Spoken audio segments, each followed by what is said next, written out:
Students, आप लोग बहुत परेशान हैं क्योंकि पेपर बहुत नज़दीक आ गए हैं और आप लोगों की कोई तैयारी नहीं है। तो घबराने की कोई बात नहीं है। मैं आप लोगों को इस वीडियो में एक शॉर्ट फार्मूला बताने जा रहा हूं जिसको आप प्रिपेयर करके अच्छे मार्क्स ले सकते हैं। थोड़े से टाइम में बहुत ज़्यादा नंबर गेन कर सकते हैं इस फार्मूले के ज़रिए। हेलो स्टूडेंट्स, उम्मीद करता हूँ आप लोग सब खैरियत से होंगे। मैं हूँ कैलाश गंडेर।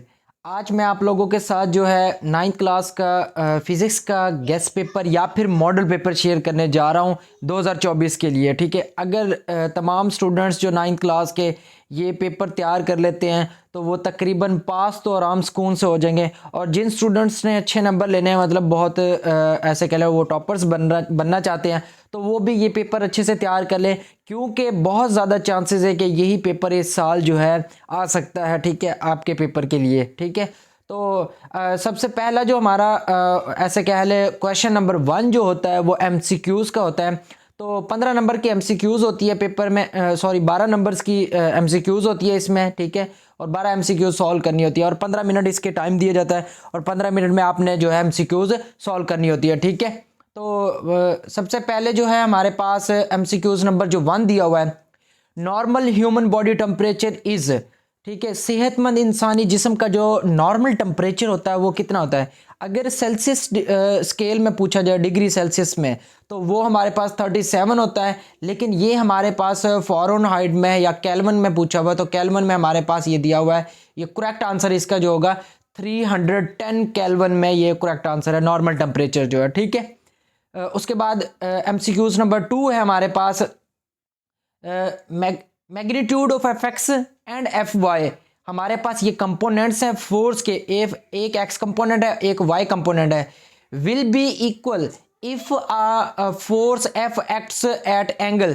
मतलब हमने बताना है कि जो एफ एक्स और एफ वाई वो बराबर कब होगा, जब फोर्स का मतलब एंगल हो। एंगल कितना, जब हमारे पास 45 डिग्री एंगल होगा फोर्स का, तो दोनों जो है कंपोनेंट्स बराबर होंगे, एफ एक्स और एफ वाई, इनका मैग्नीट्यूड क्या होगा, इक्वल होगा। ठीक है, नेक्स्ट हमारे पास MCQs नंबर 3 है। MCQs नंबर 3 दिया हुआ है, the device that converts light energy into electrical energy. वो कौन सी डिवाइस है जो लाइट एनर्जी को इलेक्ट्रिकल एनर्जी में क्या करती है, कन्वर्ट करती है। जैसे सूरज की रोशनी को कन्वर्ट करती है बिजली में, तो आप लोगों ने देखे होंगे वो आपकी सोलर प्लेट्स होती हैं, सोलर पैनल्स होते हैं, उनको जो यहाँ पर नाम दिया जाता है वो फोटो सेल्स का नाम दिया जाता है। ठीक है, तो ये हमारे पास इसका करेक्ट आंसर है। ठीक है, उसके बाद है MCQs नंबर 4 है, द सिंबल दिया हुआ किलोग्राम मीटर पर सेकंड स्क्वायर है। ठीक है, पर सेकंड स्क्वायर है, is used for the SI unit. ये किसके लिए भी SI यूनिट्स के लिए हम यूज करते हैं, मतलब एक SI यूनिट हमारे पास पहले दिया होता है, उसका और यूनिट दिया होता है। मतलब ये है न्यूटन। न्यूटन हमारे पास फोर्स का यूनिट होता है और फोर्स का दूसरा यूनिट किलोग्राम मीटर पर सेकंड स्क्वायर होता है। ठीक है, तो ऑप्शन 1 इसका करेक्ट आंसर है।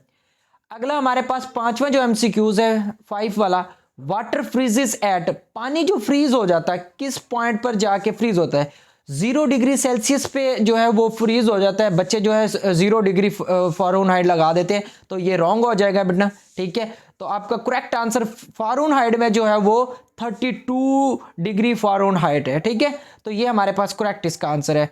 केल्विन में डिफरेंट है। ठीक है, केल्विन में जो आप देखेंगे तो वो हमारे पास 237 है आई थिंक। ठीक है, लेकिन जो हमारे पास 0 डिग्री है वो सेल्सियस में है। आगे हमारे पास MCQs नंबर 6 है, द वेक्टर क्वांटिटीज। हमने इनमें से देखनी है कि कौन सी क्वांटिटी वेक्टर है। वेक्टर क्वांटिटी के बारे में बताना है। तो डेंसिटी के वेक्टर क्वांटिटी नहीं है, डिस्टेंस भी नहीं हो सकता, स्पीड भी नहीं हो सकता। तो हमारे पास करेक्ट आंसर जो है मोमेंटम, क्योंकि इसमें फोर्स आ जाता है। ठीक है, फोर्स जिसमें भी आ जाए, फोर्स एक वेक्टर क्वांटिटी है, तो हमारे पास मोमेंटम एक वेक्टर क्वांटिटी है। उसके बाद हमारे पास है MCQs नंबर 7, उमंग न्यूटन लॉज के मुताबिक हमारे पास वो कहते हैं द लॉ ऑफ इनर्शिया। कौन सा लॉ इनर्शिया कहलाएगा, मतलब न्यूटन के 3 कानून हैं, 3 लॉज हैं, उनमें से कौन सा लॉ इनर्शिया का कानून कहलाता है। तो फर्स्ट लॉ को जो है न्यूटन का इनर्शिया का लॉ भी कहा जाता है। ठीक है, फर्स्ट लॉ जो है हमारे पास। नेक्स्ट हमारे पास है MCQs number 8, in gases heat is mainly transferred by, gases जो गैसेस के अंदर हीट हम कैसे ट्रांसफर करते हैं एक जगह से दूसरी जगह जो है गैसेस में हम हीट को कैसे ट्रांसफर करते हैं, ठीक है। तो ये हमारे पास कन्वेक्शन का इसका प्रोसेस होता है, इसके 3 मेथड होते हैं, कंडक्शन, कन्वेक्शन और रेडिएशन, ठीक है। तो हमारे पास गैसेस में हम जो मेथड यूज करते हैं वो कन्वेक्शन का, ठीक है। कन्वेक्शन का मतलब छूने वाला जो होता है एक चीज से दूसरी चीज जो है। उसके बाद है हमारे पास MCQ नंबर 9 है, a speed of 10 metre per second when taken in kilometre per hour will be equal, मतलब हमारे पास 10 मीटर पर सेकेंड दिया हुआ है, एक न्यूमेरिकल वैल्यू है और इसको कन्वर्ट करना है किलोमीटर पर आवर में। तो जब इसको किलोमीटर पर आवर में कन्वर्ट करेंगे तो हमारे पास ये 36 किलोमीटर पर आवर आ जाएगा, ठीक है। समझ आ गई? तो ये हमारे पास MCQ नंबर 9 था। MCQ नंबर 10 देखें, the graph which does not obey Hooke's law, हमने ये 4 ऑप्शन दिए हुए, इनमें से वो ग्राफ सेलेक्ट करना है जो हुक लॉ को जो ओबे ना करे, मतलब फुलफिल ना करे हुक्स लॉ को, ठीक है। तो ये हमारे पास फर्स्ट ग्राफ है जिसमें ऐसे कह ले जो ये जो ग्राफ के दरमियानी लाइन है वो हमारे पास मिड में नहीं है, मतलब ऊपर जो है वाई एक्सिस पर जो एक्स एक्सिस पर दी हुई है थोड़ी सी स्ट्रेट करके, ठीक है। उसके बाद हमारे पास जो दिया हुआ है नेक्स्ट हमारे पास अगली जो MCQs है वो 11 MCQs दी हुई है, the orbital speed of a low orbit satellite, low orbit satellite की जो MCQs ये आपकी बुक में भी लास्ट में दिया हुआ है, ये इसका जो हमारे पास 8000 मीटर पर सेकेंड जो है इसका करेक्ट आंसर है, ठीक है। लास्ट MCQs हमारे पास है, a correct form of equation of motion will be, ये हमारे पास थर्ड इक्वेशन ऑफ मोशन दी गई है, इसमें से करेक्ट आंसर हमने चेक करना। तो वो जो हमारे पास होता है 2AS is equal to VI square plus VF square, sorry VF square minus VI square. तो इसका हमारे पास आ जाएगा करेक्ट जो हमारे पास है वो देखेंगे तो यहाँ से आप ये हमारे पास सी ऑप्शन करेक्ट बनेगा, ठीक है, क्योंकि ये हमारे पास जो VI का स्केयर दूसरी तरफ लेके जाएंगे तो VF स्केयर माइनस VI बन जाएगा, या फिर आप जो है ये माइनस वाली नहीं, ये नहीं होगा, हमारे पास जो करेक्ट आंसर बनेगा वो ये वाला बन जाएगा, ठीक है, बी पार्ट, ठीक है, क्योंकि यहाँ से हमारे पास VI का स्केयर जो है दूसरी तरफ लेके जाएंगे तो वो माइनस का हो जाएगा, ठीक है। तो ये हमारे पास 12 MCQs थी, ठीक है, इस जो है ऐसे कह ले चैप्टर की या फिर इस पेपर की, ठीक है।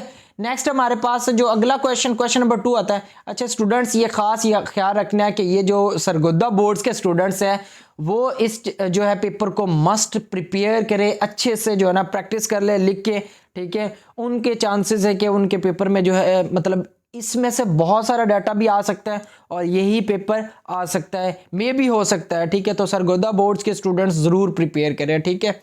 नेक्स्ट हमारे पास जो है इसका अगला जो क्वेश्चन शुरू होता है हमारे पास वो शॉर्ट क्वेश्चंस का होता है, क्वेश्चन नंबर 2। इसमें से हमने 5 पार्ट जो है क्वेश्चन नंबर 2 में से 5 पार्ट अटेम्प्ट करने हैं, ठीक है। फर्स्ट हमारे पास जो दिया हुआ है differentiate between base quantity and derived quantity, ठीक है। बेस क्वांटिटी और ड्राइव्ड क्वांटिटी के दरमियान हमने क्या बताना है कि फ़र्क बताना है, ठीक है। तो ये हमारे पास क्वेश्चन नंबर इसका 2 का फर्स्ट पार्ट है, differentiate between base quantity and base unit and derived units, ठीक है। उसके बाद आगे एक रीजन वाला क्वेश्चन जो पूछा हुआ है, जो इस बार 30% रीजनिंग क्वेश्चन एनालिटिक क्वेश्चंस का मतलब हमारे फिजिक्स के पेपर में शामिल हुआ है, इंक्लूडेड है, जिसे how will you measure the least count of screw gauge का लीस्ट काउंट हमारे पास क्या होता है। तो लीस्ट काउंट की डेफिनेशन मतलब आपने डेफिनेशन बतानी है और उसका फार्मूला और उसको मेजर करने का फार्मूला बताना है और उसका लीस्ट काउंट बता देना है। ड्रा स्पीड टाइम ग्राफ, हमने स्पीड टाइम ग्राफ बनाना है या ड्रा करना है। यूनिफॉर्म एक्सेलेरेशन का हमारे पास स्पीड टाइम ग्राफ शो करना है, ठीक है। नेक्स्ट हमारे पास ऑप्शन 4 है इसका, how can a vector quantity be represented graphically. Vector quantity को हम ग्राफिकली कैसे रिप्रेजेंट करते हैं, तो आप उसको जो ग्राफिकली रिप्रेजेंट करते हैं एक साइड पर एरो हेड लगा के, ठीक है।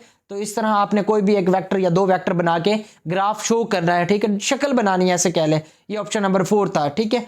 नेक्स्ट हमारे पास जो है 5 पार्ट जो है, right any 2 factors upon which accuracy is in measuring a physical quantity depends. Physical quantity में वो 2 अमामल बताने हैं तिब्बी मिकदारों में, ठीक है, पैमाइश में जो है बिल्कुल दुरुस्त होते हैं, ठीक है, वो आपने 2 फैक्टर बताने हैं या अवामिल बताने हैं, ठीक है।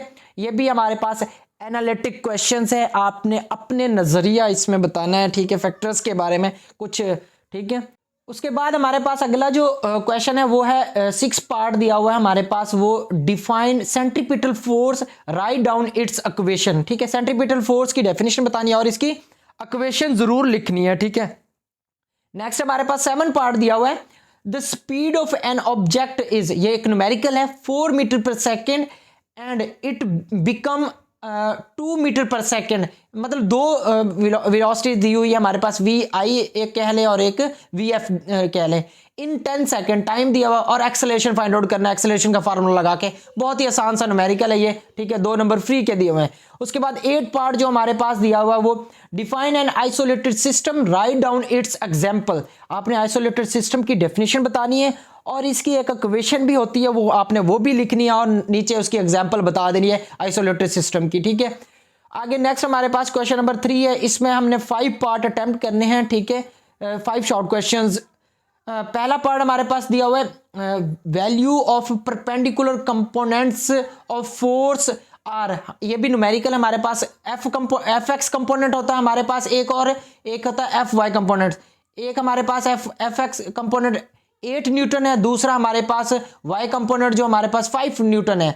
Find the magnitude of this force, force का मैग्नीट्यूड निकालना है, ठीक है, तो बहुत ही आसान सा, कोई मुश्किल नहीं है, आपने इसके क्या मैग्नीट्यूड निकालने के लिए f is equal to square root 8 का स्क्वायर ले प्लस 5 का स्क्वायर ले और कैलकुलेट करें तो आंसर आ जाएगा, ठीक है, बहुत ही आसान सा क्वेश्चन है। नेक्स्ट हमारे पास जो अगला क्वेश्चन नंबर 2 है, इसका part differentiate between centre of gravity and centre of mass, centre of gravity and centre of mass, बहुत ही आसान सा क्वेश्चन है, ठीक है, इसकी एग्जांपल्स या फिर आप इसको डायग्राम बना के शो कर सकते हैं, ठीक है। उसके बाद है रिजिड बॉडी की डेफिनेशन बतानी है, आगे हमारे पास डिफाइन अ रिजिड बॉडी, ठीक है। उसके बाद नेक्स्ट अगला जो पार्ट दिया हुआ है चौथा 4th पार्ट है define gravitational force, why do not feel this force between object around us, मतलब ये रीजन वाला क्वेश्चन भी आ गया, पहले हमने ग्रेविटेशन फोर्स बतानी है और बताना है कि ये ऑब्जेक्ट के दरमियान क्यों नहीं फील होती है, ठीक है, रीजन इसकी बतानी है। तो नेक्स्ट हमारे पास 5 पार्ट दिया हुआ है, ठीक है, इस तरह के ये जो 4 पार्ट वाला रीजन वाला क्वेश्चन जो बहुत ज़्यादा इंपॉर्टेंट है, आप इसको बहुत अच्छे से प्रिपेयर करें, ठीक है, इस तरह के क्वेश्चन बहुत ज़्यादा आने हैं इस बार, ठीक है, तो बच्चों को प्रॉब्लम भी यही क्वेश्चन करने हैं इस बार जो है। 5 पार्ट देखेंगे हमारे पास है, डिफाइन वर्क, वर्क की डेफिनेशन करनी है आपने, डिफाइन उसके बाद वर्क की, right any 2 factors upon which amount of work depends, जिस पर डिपेंड करती है, किसकी, वर्क की अमाउंट डिपेंड करती है, तो हमें पता है जो हमारे पास वर्क होता है W is equal to F S, force पर डिपेंड करता है एक, और दूसरा उसके डिस्टेंस या डिस्प्लेसमेंट जो है उस पर डिपेंड करता है, 2 फैक्टर ये वाले हैं, ठीक है, फॉर्मूला लिखेंगे तो पता चल जाएगा। नेक्स्ट हमारे पास है 6 part what is ideal system, ideal system क्या होता है, ठीक है, उसके बाद practically such as a system does not exist, practically ये जो एग्जिस्ट नहीं करता, वजह क्या है, ठीक है, एक जो मसाली सिस्टम जो है, ये आपका चैप्टर 6 का क्वेश्चन है, ठीक है, बहुत ही आसान सा है। नेक्स्ट हमारे पास what is an artificial satellite, artificial satellite क्या है, centripetal force is provided to it, ठीक है, तो इस पर जो सेंट्रीपिटल फोर्स कैसे लगती है ये भी हमने बताना है, ठीक है, ये मुहैया होती है। नेक्स्ट हमारे पास अगला पार्ट जो 8 है, टॉर्क फाइंड आउट करना है, ठीक है, find the torque produced by the force, देखें इसमें हमारे पास उसका मोमेंटम आर्म दिया हुआ जो हमारे पास ये L, ये इसे हम 10 को कहेंगे L, ठीक है, L इज इक्वल टू हमारे पास है 10 सेंटीमीटर, और ये है फोर्स, ठीक है, ये हमारे पास है फोर्स, तो हम इसका जो टॉर्क का फार्मूला लगाते हैं वो टॉ इज इक्वल टू हमारे पास होता है L क्रॉस F, ठीक है, तो ये हमारे पास उसका फॉर्मूला होता है टॉर्क फाइंड आउट करने का, तो जब इन दोनों वैल्यूज का मल्टीप्लाई करेंगे तो टॉर्क आ जाएगा, ठीक है, बहुत ही आसान सा क्वेश्चन है। नेक्स्ट हमारे पास जो है अगला क्वेश्चन नंबर जो हमारे पास आ जाता है ये 4 का जो हमारे पास ऐसे कह ले, इसके भी हमने अटेम्प्ट करने हैं 5 पार्ट शॉर्ट क्वेश्चन अटेम्प्ट करने हैं, ऐसे कह ले। फर्स्ट हमारे पास दिया हुआ है write down the factors upon which pressure of liquid inside it depend. तो इसके फैक्टर बताने हैं हमारे पास इनसाइड द लिक्विड, जो हमारे पास लिक्विड के अंदर जो है प्रेशर का इन्हिसार होते हैं, ठीक है। दूसरा हमारे पास स्टेट अर्शिमीदियस प्रिंसिपल, अर्शिमीदियस का असूल, हमने इसकी डेफिनेशन बतानी है प्रिंसिपल की। नेक्स्ट हमारे पास थर्ड पार्ट इसका जो दिया है डिफाइन स्ट्रेन, स्ट्रेन की definition. It has no unit, why, strain का कोई यूनिट नहीं होता, वजह बतानी है, रीजन वाला क्वेश्चन है और ये मोस्ट इंपॉर्टेंट है, ठीक है। उसके बाद हमने कन्वर्ट करना है, पार्ट 4 है, कन्वर्ट 100 डिग्री फ़ारेनहाइट को into the temperature on kelvin scale, kelvin में हमने इसको कन्वर्ट करना है। नेक्स्ट पार्ट हमारे पास 5 है, write down the value of temperature, temperature की वैल्यू लिखनी है of lower and upper fixed point of centigrade and Fahrenheit scale, मतलब दो स्केल्स में आपने क्या लोअर और अपर, मतलब ज़्यादा से ज़्यादा और कम से कम उसकी जो है हमने क्या फ़ारेनहाइट और जो है सेल्सियस स्केल में आपने ये वैल्यूज़ लिख के देनी है उनको, या क्वेश्चन में राइट करनी है, ठीक है। नेक्स्ट हमारे पास 6 पार्ट है, वाई द, ये रीजन वाला दिया वाई वाला, why the value of temperature coefficient of volume express beta, beta के जरिए हम उसको क्यों, मतलब सिंबल बीटा ही क्यों यूज करते हैं, ठीक है। 3 time as that the temperature coefficient of linear expression alpha for solids, alpha solid के लिए क्यों यूज करते हैं, तो ये हमने उसकी रीजन बतानी है, ठीक है। Write down any 2 factors upon which the rate of emission of radiation from a body depends, तो हमने वो इसके जो है 2 फैक्टर्स बताने हैं, ठीक है, एमिशन के, रेडिएशन के, और उसके बाद जो है हाँ इमिशन और रेडिएशन के दोनों के, ठीक है। उसके बाद है नेक्स्ट हमारे पास दिया हुआ है 8 part, what causes a glider to remain in air, ठीक है, ग्लाइडर्स के हवा में रहने का सबब क्या होता है, ठीक है। तो ये हमारे पास शॉर्ट क्वेश्चंस थे। नेक्स्ट हमारे पास लॉन्ग क्वेश्चंस का पार्ट है, वो हमारे पास पार्ट 2 है, ठीक है। इसमें से हमने कोई से 2 लॉन्ग अटेम्प्ट करने होते हैं, जिसके ए और बी दोनों पार्ट्स हमने अटेम्प्ट करने हैं। क्वेश्चन नंबर 5 का पार्ट ए जो दिया हुआ है, what is graph, draw distance time graph, ये हमारे पास ग्राफ की डेफिनेशन पहले बतानी है और नीचे वाले जो ग्राफ आपने बनाने हैं, ठीक है। When object at rest, rest में हो, उसके बाद मूविंग विद कांस्टेंट स्पीड, ठीक है, दूसरा ये ग्राफ बनाना है, तीसरा वेरिएबल वाला जो बनाना है, ठीक है। तो ये हमारे पास 3 ग्राफ ड्रा करने हैं, बहुत आसान सा क्वेश्चन है ये। नेक्स्ट हमारे पास बी पार्ट एक न्यूमेरिकल दिया हुआ है, ठीक है। A body of mass 5 kg is moving with velocity of 10 meter per second, find the force required to stop it in 2 second. हमारे पास जो दिया हुआ है मैस m की वैल्यू 5 kg है, उसके बाद वेलोसिटी जो दी हुई है 10 मीटर पर सेकेंड दी हुई है, हमने फोर्स फाइंड आउट करनी है, उसके बाद जो हमारे पास 2 सेकेंड जो हमारे पास टाइम दिया हुआ है, तो इसके जरिए हम फोर्स फाइंड आउट कर सकते हैं, बहुत ही आसान सा न्यूमेरिकल है, ठीक है। नेक्स्ट हमारे पास क्वेश्चन नंबर 6 आ गया। क्वेश्चन नंबर 6 का पार्ट ए जो दिया हुआ है वो है how a force is determined from its perpendicular components, perpendicular component से हम फोर्स कैसे फाइंड आउट करते हैं, ठीक है। तो इसका ये जो चैप्टर 4 का ये लॉन्ग क्वेश्चन है, बहुत ही आसान सा, ठीक है। तो इसके एफ एक्स कंपोनेंट होता है और एक एफ वाई कंपोनेंट, उसके जरिए हम एफ निकाल सकते हैं, तो वो F is equal to square root F x का स्क्वायर प्लस एफ वाई का स्क्वायर, ये आपने ड्राइव करना होता है, ठीक है। नेक्स्ट बी पार्ट हमारे पास न्यूमेरिकल है, the steering of a car, car का स्टीयरिंग हैज रेडियस ऑफ, ठीक है, आर की वैल्यू रेडियस दिया हुआ है 16 centimetre, find the torque, torque find out करना है, ठीक है, या फिर इस रेडियस को हम एल भी कह सकते हैं, ठीक है, इसका नाम एल भी रख सकते हैं। उसके बाद है by a couple of force, force हमारे पास जो दिया वो 50 न्यूटन है, हमने टॉर्क फाइंड आउट करना है, दोनों को आपस में मल्टीप्लाई करना है, जस्ट हमारे पास आंसर आ जाना है, ठीक है। नेक्स्ट हमारे पास क्वेश्चन नंबर 7 है, उसका पार्ट ए देखिए हमारे पास है, discuss the factors upon which rate of flow of heat across opposite end of material depends, hints drive an equation for thermal conductivity, वो अवामिल बयान कीजिए जिन पर किसी मटेरियल की मुखालिफ सतहों से, ठीक है, हरारत की बहाव की शरह का इन्हिसार है, ठीक है, नेज थर्मल कंडक्टिविटी की मसावात अक्स कीजिए, ठीक है। तो ये हमारे पास क्वेश्चन नंबर 7 का पार्ट 1 है, ये 7 चैप्टर नंबर 7 का या 8 का लॉन्ग क्वेश्चन है, ठीक है। A container has, next question हमारे पास जो दिया हुआ है वो बी पार्ट है हमारे पास इसका, ठीक है। A container has 2.5 litres of water, जो हमारे पास लीटर दिया हुआ पानी वो 2.5 लीटर है। उसके बाद उसका जो टेम्परेचर जो दिया हुआ वो 20 डिग्री सेल्सियस है। How much heat is required to boil this water, इस पानी को बॉयल करने के लिए जो है हमारे पास ऐसे कह लें हीट कितनी ज़रूरत होगी, तो हमने हीट फाइंड आउट करनी है। तो ये हमारे पास स्टूडेंट्स फिज़िक्स का जो है 9th क्लास की फ़िज़िक्स का मॉडल पेपर था 2024 के लिए, ठीक है। अगर तमाम स्टूडेंट्स जो है 9th क्लास के ये पेपर तैयार कर लेते हैं तो उम्मीद है कि वो पास तो बहुत आराम सुकून से हो जाएंगे और अच्छे नंबर भी आ सकते हैं, अगर वो तमाम के तमाम ये क्वेश्चन सारे अच्छे से तैयार कर ले और इनको प्रैक्टिस कर ले, ठीक है। सबसे ज़रूरी यही है कि आप उसको जो है प्रैक्टिस करें। बच्चे जो है पेपर में जाके भूल जाते हैं कि हम जो है क्वेश्चन ये कौन सा कैसे लिखना था, ठीक है। आंसर वहाँ पर भूल जाते हैं। वजह क्या है कि उनको जो है उन प्रैक्टिस नहीं की होती उन्होंने।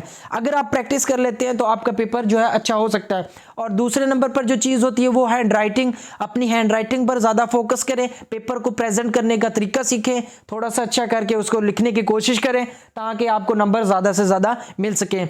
उम्मीद करता हूं कि मेरी वीडियो ये आप लोगों के लिए हेल्पफुल रही होगी। अगर आपको ये फ़ायदेमंद लगे तो लाइक शेयर कमेंट ज़रूर करें। अल्लाह हाफिज़।